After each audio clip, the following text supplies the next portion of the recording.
본문 속에 우리는 두 종류의 사람을 발견하게 됩니다. 하나는 하나님을 잊어버린 사람, 그 다음 하나는 감사로 제사를 드리는 사람. 그런데 오늘 읽은 말씀 속에서 하나님을 잃어버린 자에게 엄청난 저주가 쏟아져 내려옵니다. 찢어버리겠다고 말씀합니다. 잊어버린 너희여, 이제 이를 생각하라. 그렇지 않으면 내가 너희를 찢으리니 건질 자가 없을 것이다. 첫째로 하나님을 잃어버린 사람 한번 생각해 보겠습니다. 하나님을 잊어버린다는 것은 하나님에 대한 관심과 사랑과 믿음을 잊어버렸다는 말입니다.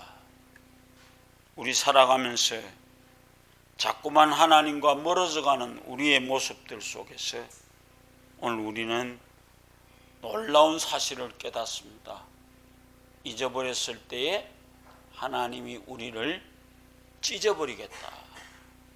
그래서 이 말씀은 오늘 우리가 다른 데 대한 관심이 딴 데 간 것을 얘기합니다.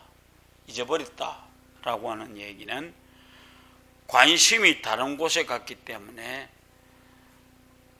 하나님을 잊어버렸습니다. 본문에서 시인이 말하는 하나님을 잊어버린 사람들은 하나님보다는 다른 것에다가 더 관심을 가지게 되는 것입니다.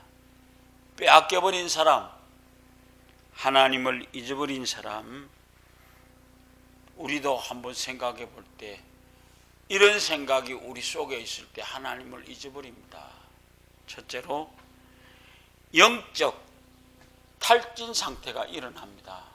하나님을 잊어버리면 영적으로 힘이 빠지고 쇠약한 정세가 나타나는데 성경 말씀과 기도와 찬송이 멀어지고 교회도 점점 멀어져 갑니다. 나는 이번에 코로나 때문에 한국 교회가 엄청난 손해를 봤습니다. 교회 나오는 사람들이요, 열심을 못 가진 사람들은 교회 안 나오는 때문에 많이 떨어졌습니다. 큰 교회들이 걱정합니다. 과연 이 사람들이 나갔다가 다시 들어올 수 있을 것인가? 오늘 우리는 얼마 안 되는 숫자를 가지고 있으니까 자신 있게 다 들어온다라고 얘기를 하지만 큰 교회들은 안 그럴 것 같습니다. 그러니까 하나님을 잊어버리는 일이 이번 사태를 통해서 일어나지 말기를 간절히 소망합니다. 둘째로 감사가 없어집니다. 우리들이 살아가는 동시에 원망과 불평과 짜증스러운 일이 나타나게 된다 이 말이에요.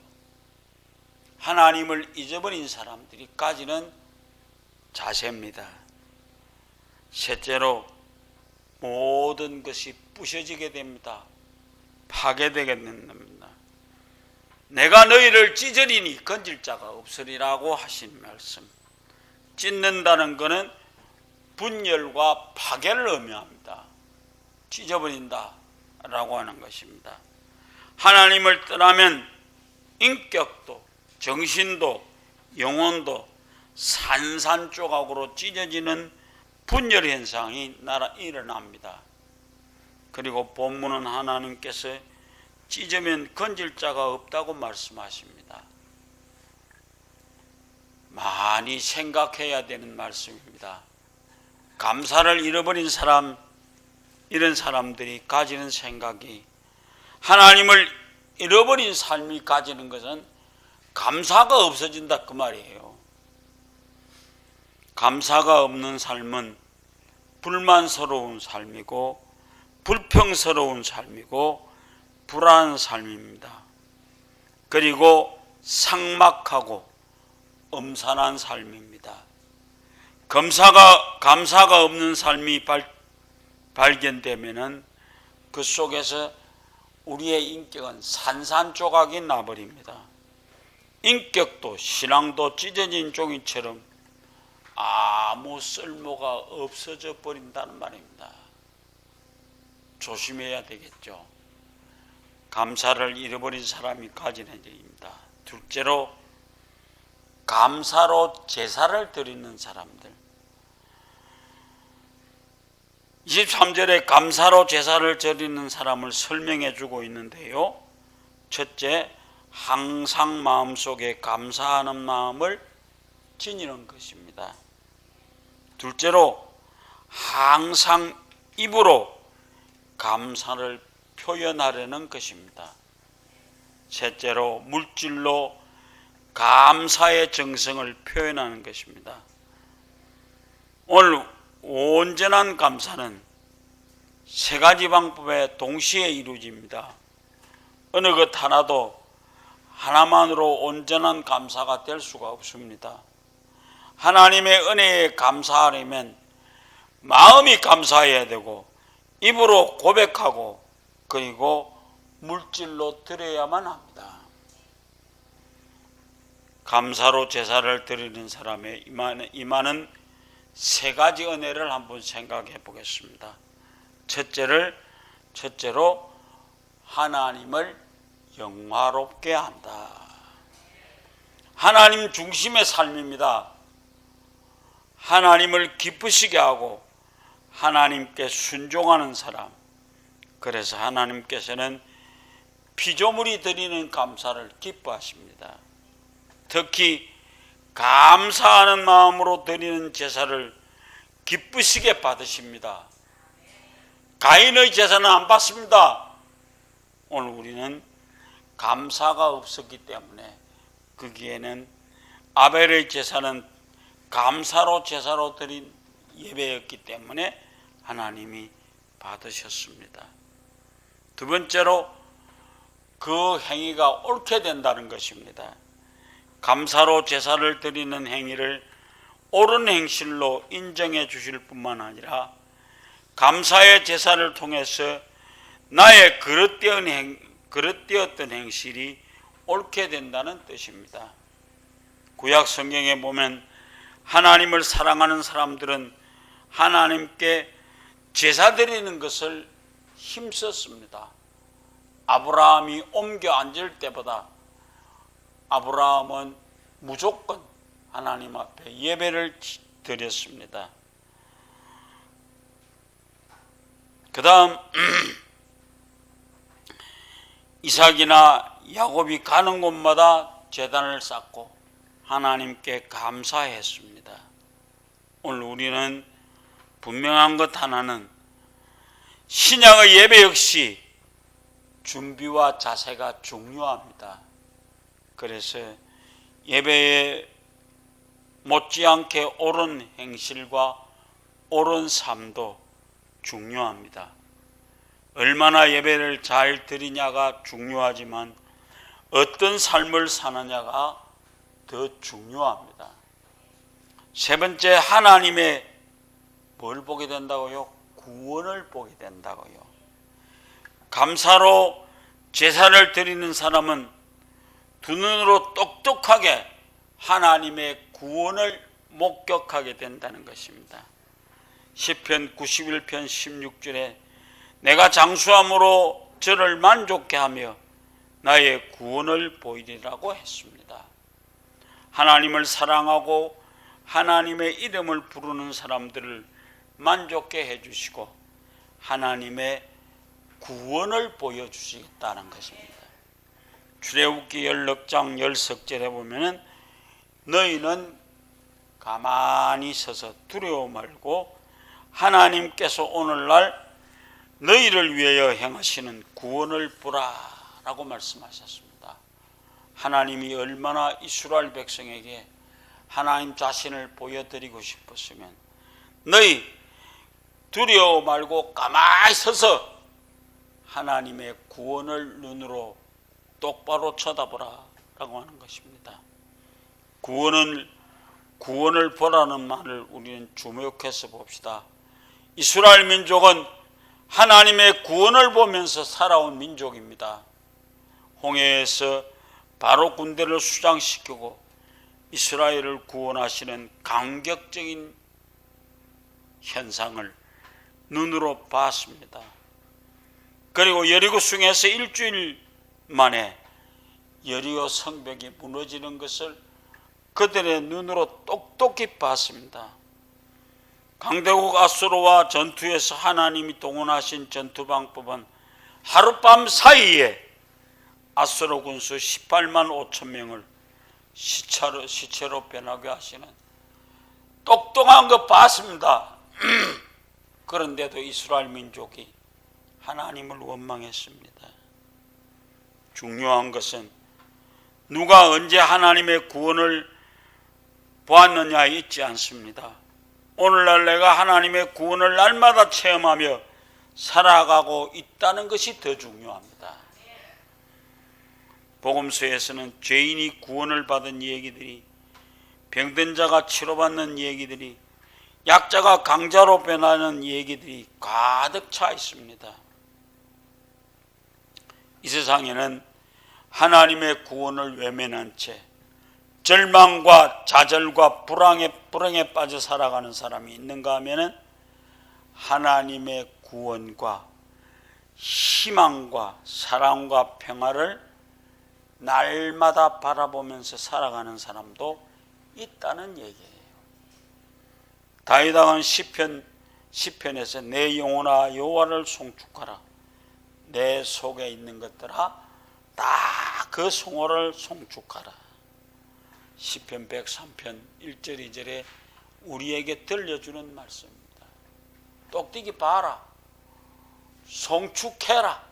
그런 얘기입니다. 그렇다면 셋째로 하나님께서 원하시는 감사의 지수는 어떤 것보다 최우선적으로 드려져야 될까요? 첫째로 감사는 예배보다 먼저 드려야 합니다. 예배는 하나님께만 온전히 드리는 것이며 인간이 하나님께 드리는 최고의 행위인 것입니다. 그러나 감사가 없이 드려지는 예배는 아니라 그 말이에요. 그래서 오늘 우리가 하나님께 감사로 제사하는 사람, 감사는 예배보다 먼저 드려져야 된다. 둘째로 감사는 기도보다 먼저 드려져야 됩니다. 기도는 그리스도인의 특권이며 하나님과 대합니다. 그러나 감사가 없는 기도는 하나님이 응답하시지 않습니다. 다시 생각해 보십시오. 제일 먼저 우리가 기도하면서 하나님께 올려드려야 되는 것이 뭡니까? 감사입니다. 감사가 먼저 있어야 된다는 것입니다. 감사하지 않으면 하나님은 대화하시지 않습니다. 하나님께서 사랑하는 자들은 좋은 것으로 주신다는 것을 믿지 않고는 아무것도 되지 않습니다. 오늘 우리는 먼저 기도하는 것보다 감사함으로 하나님께 아뢰는 사람들 되기를 원합니다. 오늘 우리는 잘 알다시피 마리아와 마르다가 오빠가 죽었습니다. 그런데 예수님이 오셨습니다. 예수님이 있었으면 우리 오빠가 안 죽었을 텐데 예수님 없는 바람에 우리 오빠가 죽었습니다. 그런데 다시 무덤가에 가서